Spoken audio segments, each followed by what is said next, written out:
Welcome to the DARE podcast, where it is all about helping people overcome anxiety and panic attacks. The DARE app has over 1 million downloads and is free to download at dareresponse.com. Now, without further ado, here is the DARE podcast. Okay, here we go. How can I calm my intense, intrusive thoughts because I feel like I have convinced myself that these thoughts are true? Have you noticed that what makes those thoughts feel true? There's one thing that makes them feel true, and that is that adrenaline zap they come with. If you wouldn't have that emotional response to that thought, you wouldn't believe they are true. But because it comes with that zap, you think, oh, no, there is fear, right? There is fear, so it must be true.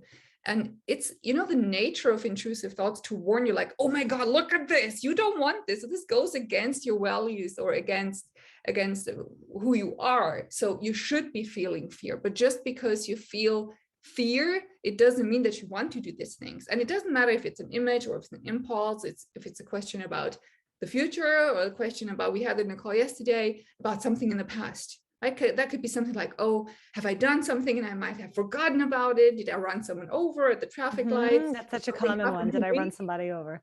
Yeah. Did something happen to me and I can't remember? What if there were some drugs in the drink I had and I don't remember that? There's so many different themes with intrusive thoughts.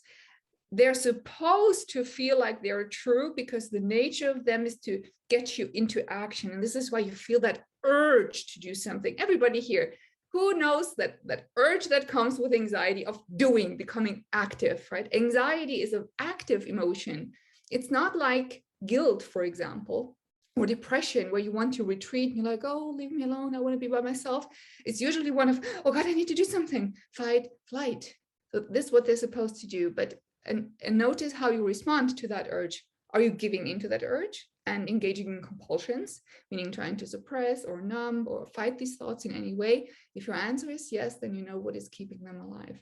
And if you just go back and read the DARE book, like, I feel intrusive thoughts is very well explained, very simply explained in the book. Just reread that chapter again. Oh, it's like this the ball in the pool. If you push it down, it's just going to come back up. Remember that analogy from the book. So just leave them be, leave them alone, and don't reason with them. This is also a very, very big one. So when thoughts come, oh my God, what if you would harm your children? Oh no, I would never do that. I'm such a good mother. Look, how good of a mother I am. The reasoning with them is just another form of reassurance.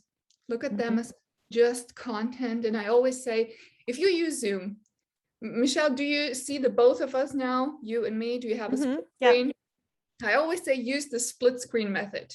When you're in a meeting and there is just one screen, this represents thought, feeling, and you. Everything is one, fused. And as soon as that thought comes up and you notice the urge and the anxiety, I want you to do a split screen like in Zoom. Oh, here is the thought, and here is the whoosh that comes with the thought. Oh, those are actually two separate things. They don't have anything to do with each other. They just come together.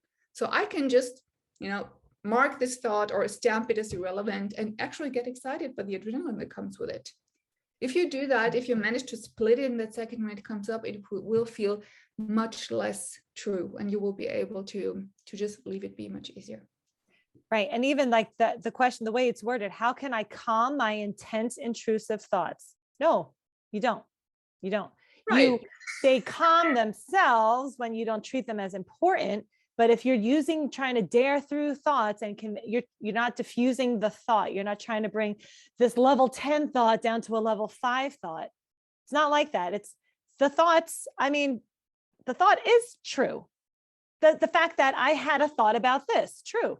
I had a thought about this. The content isn't true. I can think I'm going to turn into a magical freaking unicorn after this call and lose 10 pounds, but I can think whatever I want to think. Right? I can find any thought in my brain. That's the beauty of a brain. That's the beauty of a really creative brain. You can go find lots of thoughts in there. The thoughts are not your problem. It's where you lock into. The ones you treat as a problem are the ones that then become labeled as a problem. And so here's this thought, and your alarm sends you fear to then fight the thought. Now this thought, that's why I call them illuminated thoughts, because here's this thought I don't like. You're trying to calm it or get rid of it. Your fear highlights the thought even more. And so anybody here who's ever tried to get rid of intrusive thoughts, I am sure you just find more of them, right? You found a whole lot more thoughts because you're trying to get rid of getting rid ofable things, right? Works great for things to get rid of. Thoughts, you are allowed to have any thought you'd like. They're all allowed. All thoughts are allowed. They are. They really are. They don't have any other meaning attached to them other than I had a thought right now. Yep. Then I get to choose what I do with that thought. Try and keep it simple like that. Yeah, I've convinced myself that these thoughts are true. Plus, all you're doing is probably staring at these thoughts all day long, trying to reassure yourself that they're not true, right?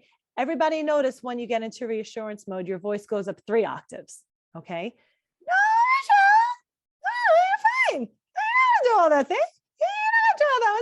No, you don't want to do that. No, but I had this thought of what if I just walked past that window and what if thought whoosh, right? Thought whoosh. And we think I just jumped and good thing I did something. I kept myself from acting on those thoughts. That's such a common, we get stuck in that. It's wrong. It's wrong. It's misinterpretation of that situation. You were never going to do that thing. You had a thought and fear came at the same time. And suddenly it just put you into danger mode. So, yeah, you allow your intrusive thoughts to fade back to the background when you're no longer looking at them all day long. Because if you're staring at something all day long, you're marking them as important. When you shift your focus elsewhere, while you still allow the presence of this, you allow them to become unimportant. That's how thoughts go away. They fade away when they're no longer treated as important, as if they need to be gone. And one thing I want to add, Melissa, I see you on here. Hi, I saw your post. Yes, I just want to clarify the get off our group calls talk. You're right. We want you on our group calls. Come on.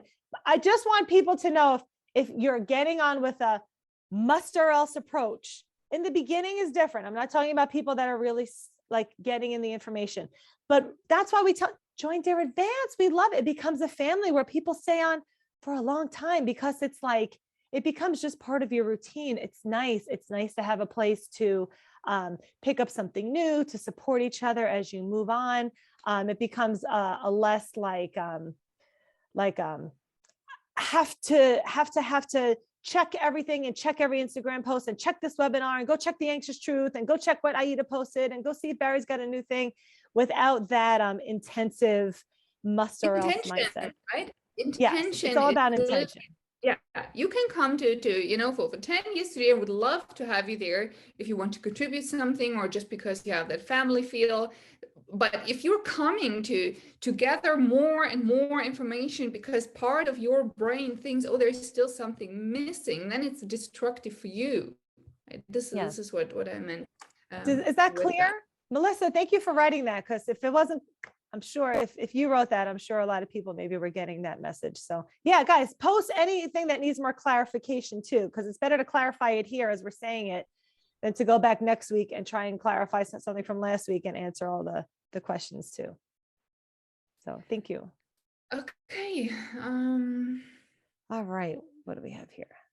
Yeah, I've been suffering from anxiety for 2 months. Along with that, I also feel the depersonalization.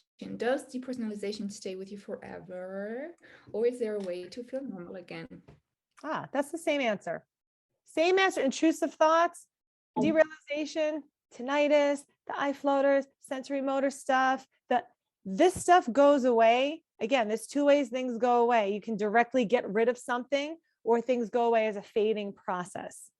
And the things that go away based on a fading process are the things that the more you try and make them go away, the more you keep them here. And so derealization, if you're trying to get rid of a feeling, right, you will keep focus. Look, I wrote it down this time on my little whiteboard. This is a perfect example for it. Okay. Start with awareness. Okay. So look, this is no awareness. This is awareness. Okay. No awareness, black, right? It's like awareness, you have waking up. So now you have awareness, like awareness of the world around you. We tend to be like this, heightened awareness, right? So when you have anxiety, you're in a heightened state of awareness. And when the light bulb's a little bit brighter, you'll notice more things. Still not a problem. Heightened state of awareness and being able to notice more things is not anxiety. That's not really where anybody gets stuck. Where we get stuck is how we treat what we then notice. Okay, so now that the light bulb's brighter, I'll see more dirt on the rug. My rug is no more dirtier. I can just find more stuff on my rug. And so I've noticed more stuff I don't like. And because we tend to be really good doers, who, like, hands up, who are the doers, the fighters, the problem solvers, the go-getters, the ones that are trying to figure it all out and do it just right. And if I work really hard, I'll fix this because I've done this in life and I've overcome obstacles, and tell me what to do, right? So what happens is we notice shit we don't like, and then this is where we go wrong. If I just pay attention, where are we? If I just pay close attention and stare at this and do something for DPDR / thoughts / feelings / physical sensations / muscle twitching / tingling / whatever anybody's going to post right there. If I pay attention to it, I can get rid of it. And once we realize we can't get rid of it, well, I just want to stop noticing it. Okay, you're not going to stop noticing something by paying attention to it. This is what you get to change. You get to decide once you've noticed something. Okay, if I've got a room full of things here, I can notice, like you can notice me. Can you guys see us both on a split screen, or does just one face pop up at a time? Oh, that's an interesting question. Really. Yeah, do you see? Oh, you see us both? Split. Okay, so you can notice both of us, right? You can notice us both, but you can only focus on one of us at a time. And so that's the mindset of like, wow, here I can notice that there's 10 people up on this screen. You can notice them all, and then you decide where you direct your attention. If you're staring at something to try and wait for it to go away, these are the things that fade away when they're unimportant. That's how DPDR is going to work for you. That's how intrusive thoughts are going to go away when you no longer try and get rid of them. This is a forgetting process. You don't work really hard to forget a memory. Memories are forgotten because the opposite of that, right? It's a natural process. Forgetting is a natural process of fading away. And so you have to allow that natural process to occur. The problem was never the feeling. It was you trying to get rid of a feeling. And by that action, you have it labeled as a threat. So every time that feeling now pops up, you have that feeling and fear, and that feeling and fear, which gets your attention, which gives you more fear, which makes you see it more. Okay, so you want to start by switching your focus first.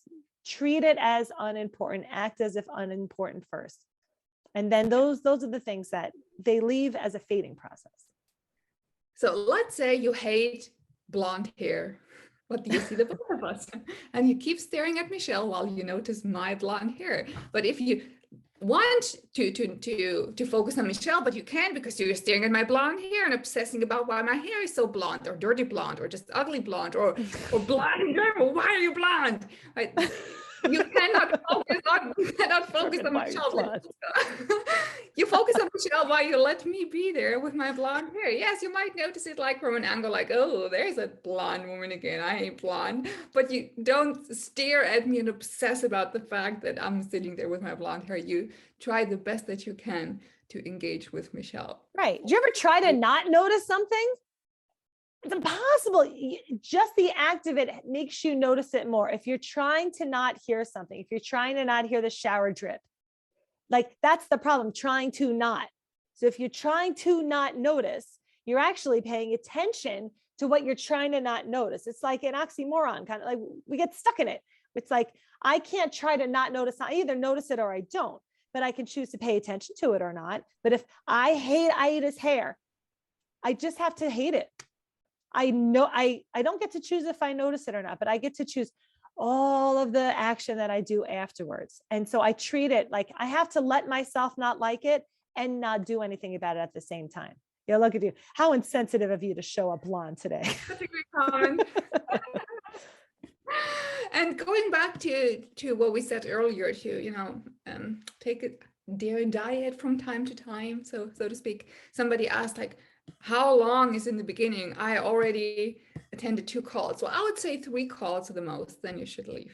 Just joking. Right. When you feel ready, right? Trust yourself. Know that, oh, do I have everything that I need to go out there? And the moment when you feel, oh, I can go out there and I don't need dare, I might feel better with dare, but I'm sure I don't need it. This is the moment where you should go on a dare diet light. Dare Just light. wanted to clarify. That's what we should have the course, Dare Light, right? Dare light. Yeah. Okay. All right, next question is a pretty straightforward one. Will the program be recorded? If so, when and where can I view it? Yes. So these calls are recorded and then uploaded on our app. So if you are a premium app member, which you all are if you're watching this, go to our app, and on the main page, you scroll down to, here, I'll open it for you right now. It'll only be the last one that's up. So here we are. So you go on your screen and scroll to here. Okay, so you click here, and then you'll be able to, if you just scroll down a little bit, here's the one from last week. Okay, so last week's will be replaced by this week. And then what we're going to do is, over a period of time, we have somebody that edits our videos. They're going to cut little snippets of highlights of each recorded call and post them on our YouTube channel. This way, like, little bits of this are accessible to everybody. So you can go and rewatch it. Yeah. On every channel. Just joking. Okay. Where was that question, Michelle? Okay. How do you get past the constant need to check oximeter, blood pressure machine to make sure everything's fine in your body? Yeah. And somebody posted too, health anxiety. Who here's on here trying to sort through health anxiety? Me. Yeah, that's always a big one. Yeah. Yahoo! I take that as a W. Yeah. Okay. Hypochondriac here. Hello. If you're all dying, push years of it. Hi, Alyssa. There you go. Always afraid. All right. So, okay. How do you get past the constant need to check? So you're going to feel like I need to check. Don't worry about I feel like I need to. Worry about if I choose to check or I choose not to check. Okay. Having a feeling versus the actions I take. And that's checking. Anybody who checks their blood pressure and they weren't told to, who has that pulse ox that they check all damn day long, who checks their blood sugars, even though nobody's told them to check their blood sugars, who's constantly doing this, who's doing this, who's checking, who's always checking, even though they were told not to check. I'm not talking about doctors told you to check something and keep an eye on things. So that what you do, stop checking. Just stop.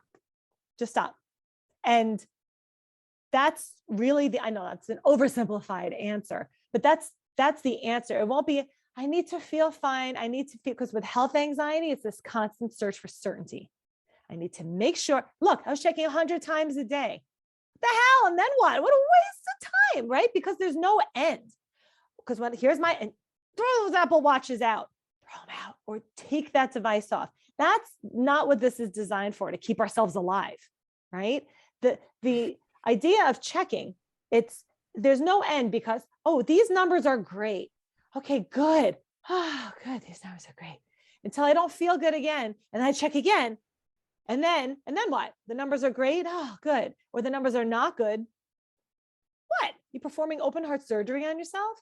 No, it just makes you check again and check again and check again. What you're really doing is you're attending to your anxiety. You're not doing a thing to keep yourself alive or healthy. This is all attending to, what if something happens to me? I better keep my eye on my heart. So the second I notice it stops beating, I will quickly call 911 and save my life. And so this is my post, the just in case, just in time, just about to. Did you guys see that one? That's I'm plugged into every electronic device so I can see when I'm just about to die so I can stop myself from dying. Does this ring true for anybody? Like that sort of, is this the approach you're taking, as if you're always about to be in danger and must keep a close eye on my body, or I could die at any second? Please check. Yes. Okay. Yep. Yeah. Yeah.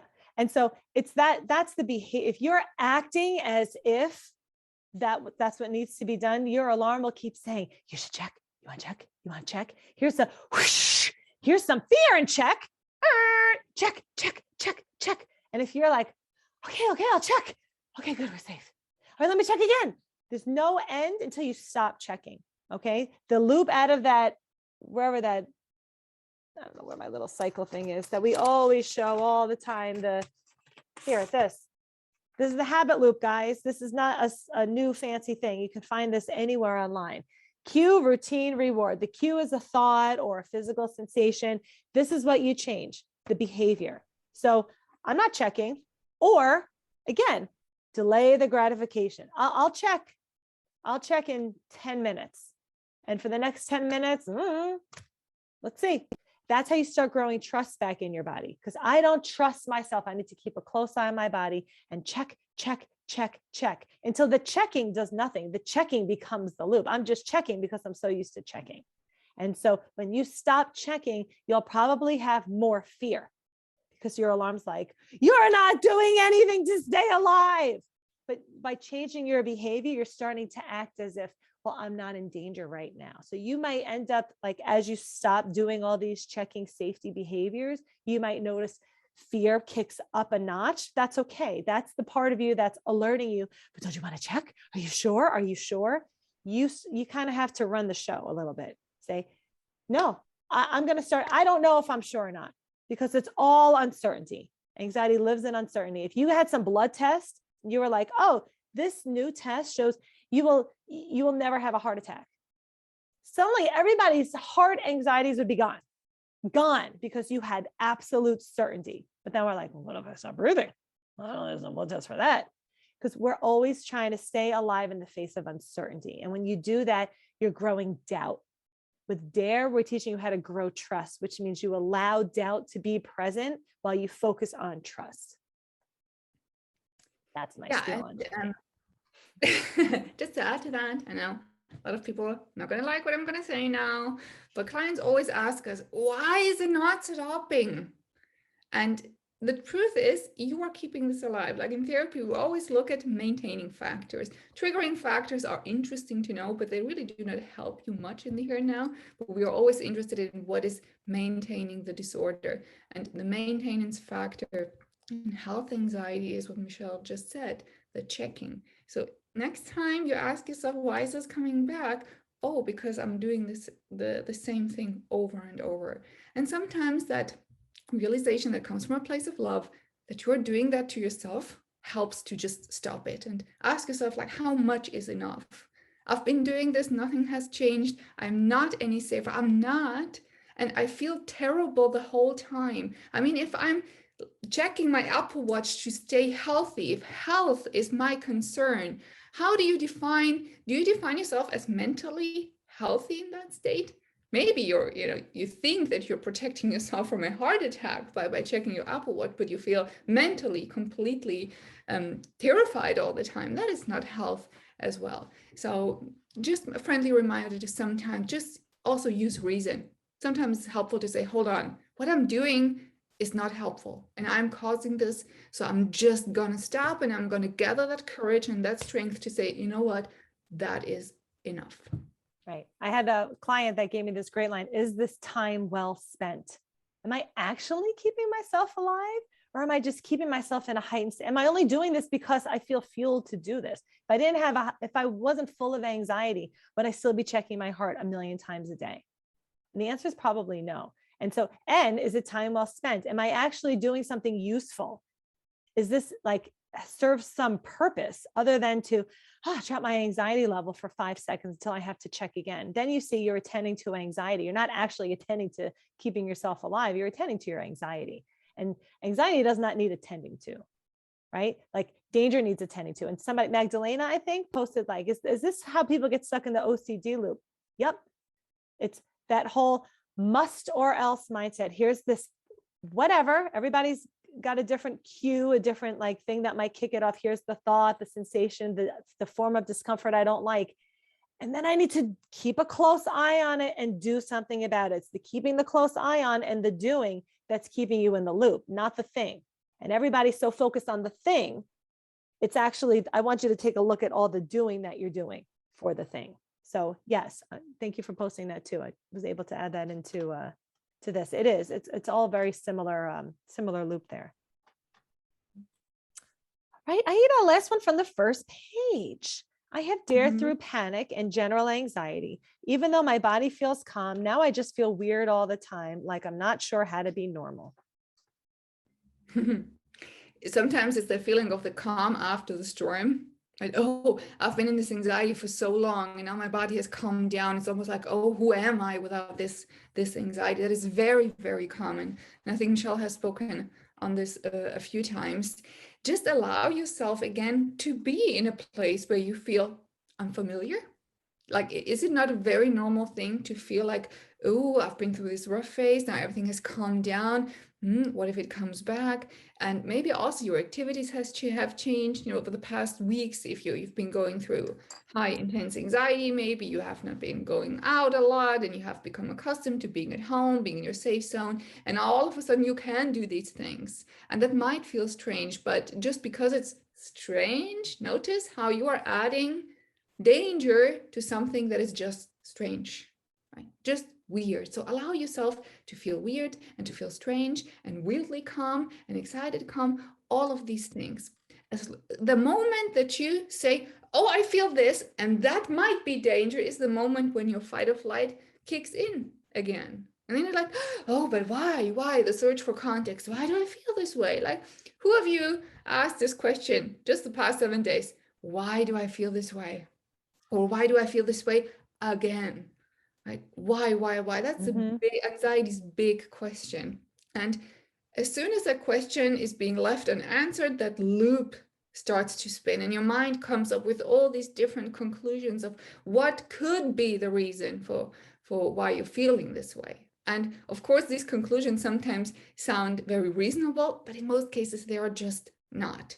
So leave it there. Oh, I feel just weird. Okay, and be curious.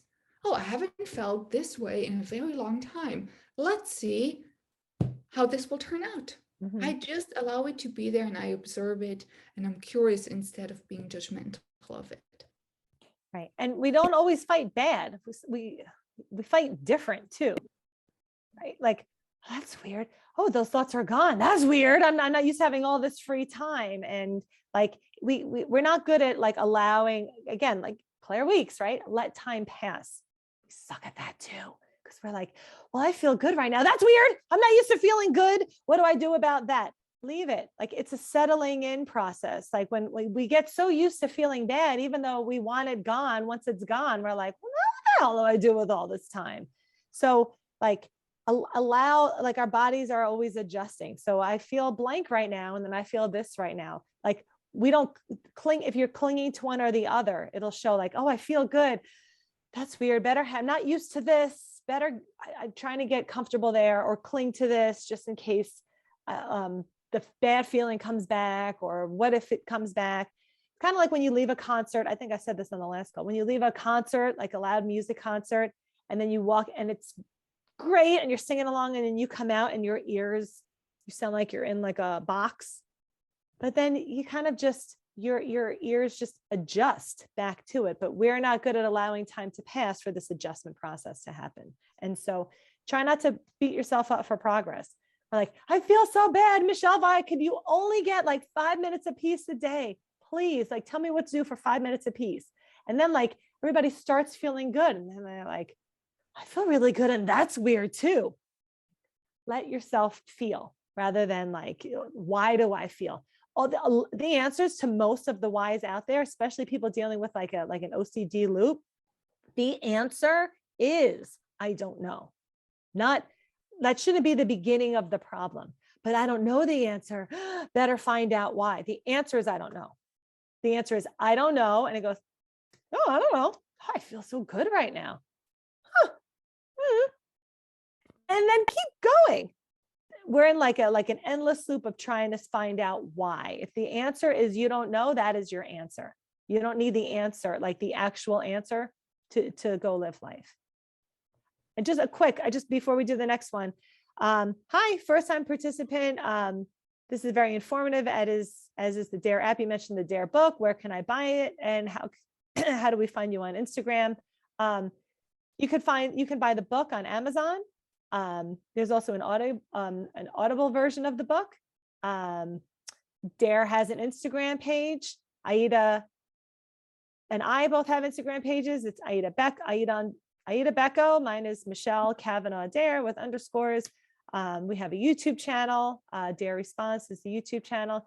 If you just search our names or Dare, you'll find a million videos pop up. And so there's tons and tons of free information out there. And we're always like looking to post new videos and post new things to help clarify this further. Yes. Cool. Please, next question. Oh, I'm sorry, I'm in the wrong line. Okay, Oh. it's a long one. You see it? Yeah, okay. Hi guys, I hope you're well. So my question is kind of odd maybe, but maybe other people feel like this too. It's hard to talk about because I feel terrified to create it. Oh, who of you is afraid of reading other people's stories or think about something in case your anxiety latches onto that? Right? I know it really makes no sense, thanks to anxiety, but what do you do when you have this strange anticipatory grief over nothing in particular and you just feel so weird and stressed about time? I read an article about slowing down time and it made a good point of making sure you have novel experiences often, which is why time goes so slow when we're little kids. But I'm not sure it's as simple as that. And during this whole process, I personally will experience this thing where my brain will constantly make me think of super depressing things, and I do my best to not resist it and let it go. But I think I'm doing something wrong. I'm sorry this is turning into such a novel. Thank you so much for always being there for all of us. You appreciate it. Brittany. Yeah. So are you on? Who wrote this question? Are you on here? People write the questions aren't coming on. Come on, so we can talk to you. Probably spending a whole lot of time here, right? I have this feeling and I'm having these like, let me read here. Thinking of super depressing things. Oh, hi. Oh, good. Awesome. Are you spending a lot of time? I wish we could pull her into a video somehow. Yeah, that would be great. You spending a lot of time here in your imagination land of like, is this it? Like, were you watching your kids and thinking of every shitty thing that can happen to your kids? Like, oh my gosh, what if something terrible happens to them? And it's usually in the midst of like when you're doing something nice or doing something neutral and you're imagining every worst case scenario happening, sort of catastrophizing. Is that what you mean about that? And you're like, yep. Okay. Mm-hmm. Yeah. You just have a good imagination, a really good one. I do too. Promise you I do. And so don't fight your own imagination. You're just imagining, and it's probably always related to the things that make you most vulnerable in life. Your children, your well-being, your health, your mental well-being. Like we're always like, we have these stories in our heads of things that could happen. Is that right? And so let me just see here. You have this strange anticipatory. So kind of like, are you constantly like planning your own funeral and what would happen if something terrible happened and picturing the hospital stays and nothing's even happening. Nobody's even sick. Nobody's even hurt. You're just imagining what if. Oh my gosh, that's me. Yes, not my own, but my loved one. Yep. That's the what ifs. Could. Same thing could for my kids too. Nobody likes those thoughts, but they really get treated. They're just thoughts. But of course, now you're imagining a situation and you're like, I have a video, if you scroll back far enough, I think it's on the YouTube channel too.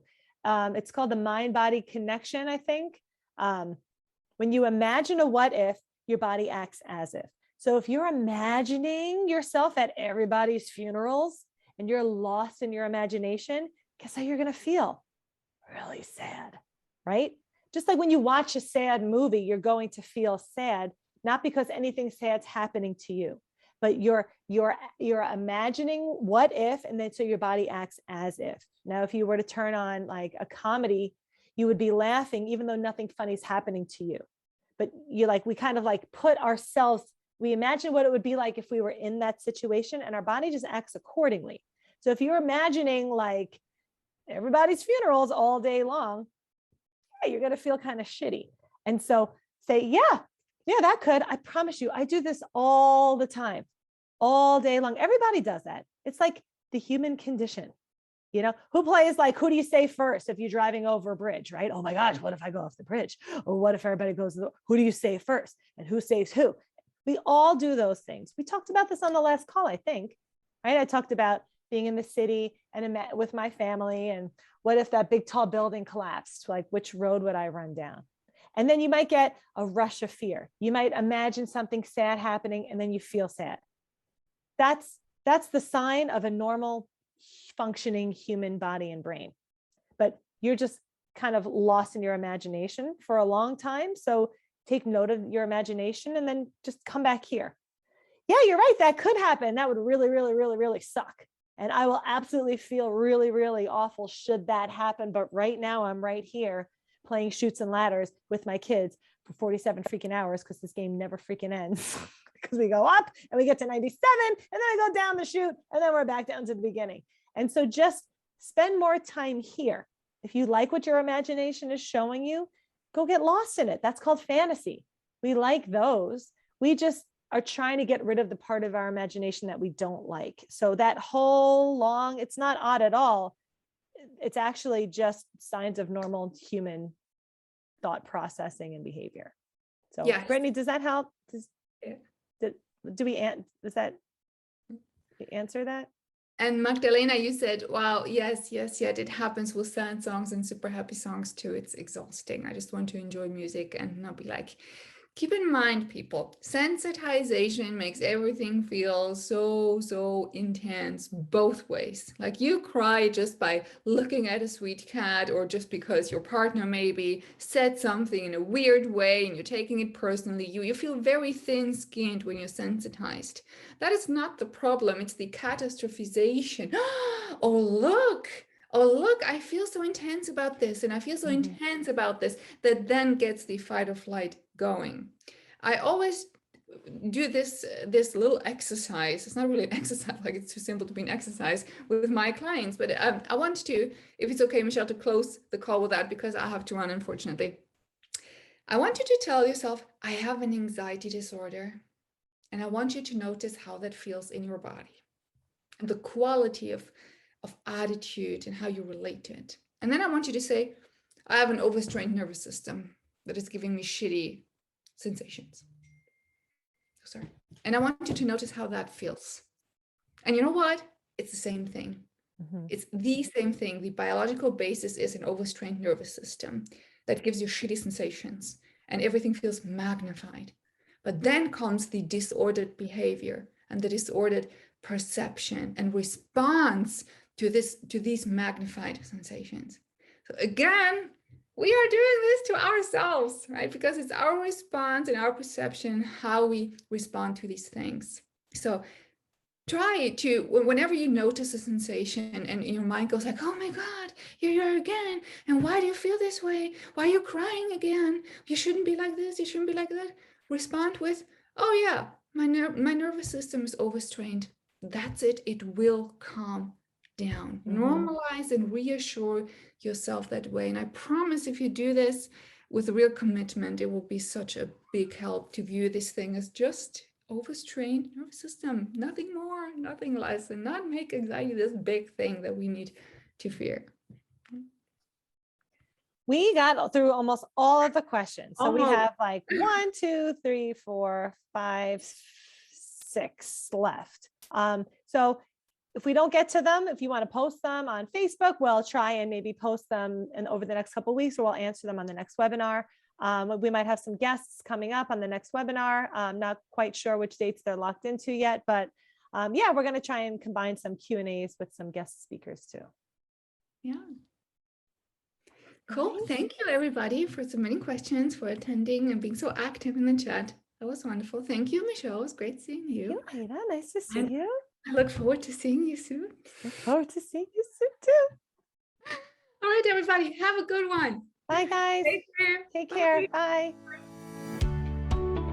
Thank you for listening to the DARE podcast. The DARE app has over 1 million downloads and is helping people all around the world to overcome anxiety and panic attacks. You can download the app for free at dareresponse.com.